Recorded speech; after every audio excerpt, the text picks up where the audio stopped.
Since the Parliament has undertaken the approval on Saturday, President Hassan Sheikh Mohamud has signed the 4 chapters into law approved by the Parliament. Well, then comes a lot of criticism and also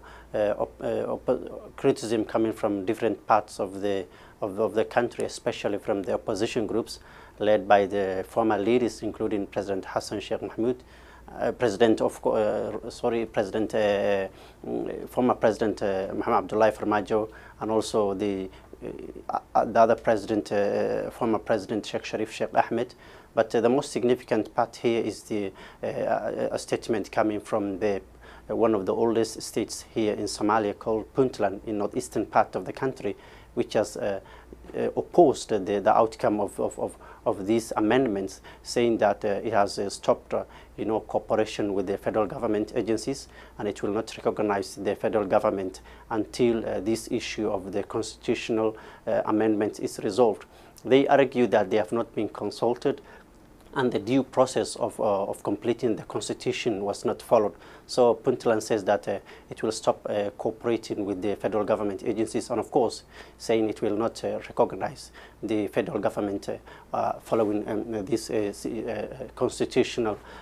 amendments taken by the Parliament and approved by the Parliament, and of course signed into law by the President Hassan Sheikh Mohamud. But all this is coming at a time when the political tensions have been very high on these constitutional issues, and of course they are warning against implementation of these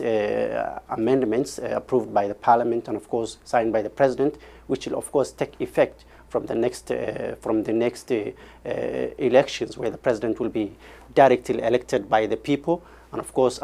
he will appoint a prime minister, and that is what many people are, of course, wanting. But of course, on the other side, there are a lot of support, especially from the members of the public, who are saying that as far as the constitutional process is concerned, business should not be as usual, and the completion of the constitution, which has taken a long time, should go ahead and should be completed as soon as possible. Right. So, Mohammed, talk to us about the government's response to those opposed to these constitutional changes. And also, is there any room for further discussions? Well, the federal government of Somalia, led by President Hassan Sheikh Mohamud, who signed these amendments approval into a law, believes that there are avenues such as the Parliament, which those who have grievances need to pass through to resolve their grievances. And the President says that, of course, the constitution completion process has taken a long time, and there must be